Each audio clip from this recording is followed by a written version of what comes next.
25 minutes after the hour now, FBI officials confirming that the suspect accused of killing Charlie Kirk lived with his transgender partner and that they are fully cooperating with the agency's investigation.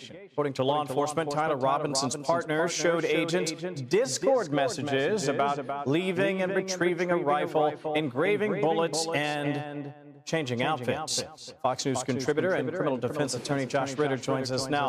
Great to have you with us, my friend. I just want to share just a bit about the alleged shooter. A lot of people are learning bits and pieces as we show the wall here. Yes, 22-year-old Utah native described as quiet and very smart, but I want to draw your attention to the lower right there in white. Registered to vote with no party affiliation and inactive in the last two elections. And I mention that specifically because there have been those who've suggested there was a right-leaning political motivation here, which I think is clearly easy to dispute. I just want to begin by asking you, where are we on this investigation and what happens here in the next week or so?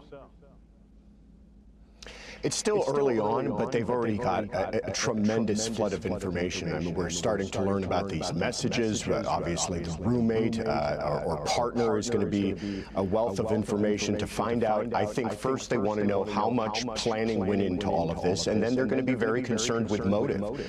There's been a lot of speculation about motive, what could have compelled him to commit this kind of horrendous assassination. We had some insights from the inscribings on the bullet casings. Also some of the messages that he shared, some of the thoughts that he shared with even his family members. But now, as we're starting to learn about this relationship that he may have had, that starts to add further insight, I think, both into the assassination itself and then even chillingly to the timing of the assassination with the words that were coming out of Charlie Kirk's mouth at the time that he was shot.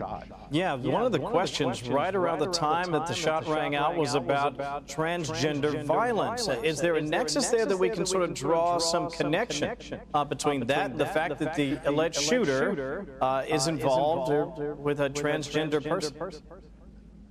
I think it's easy to draw, connect those dots. I mean, if he was involved in a relationship and that was something compelling him to have these hateful feelings towards Kirk, to me, there seems to be an absolute connection between the timing of the shooting itself and the fact that he's making it, this is a public assassination. He wanted him to be shot in front of people, voicing his feelings, and it looks like he may have waited until the exact moment that the message coming from Kirk's mouth was something he wanted to make a statement about. Yeah, something we have to keep a very, very close eye on. Let's just say this real quickly, 15 seconds. Ryan Ruth, where do you imagine this goes from here, especially now that we're learning more about where he was set up and how he stalked, in effect, the president?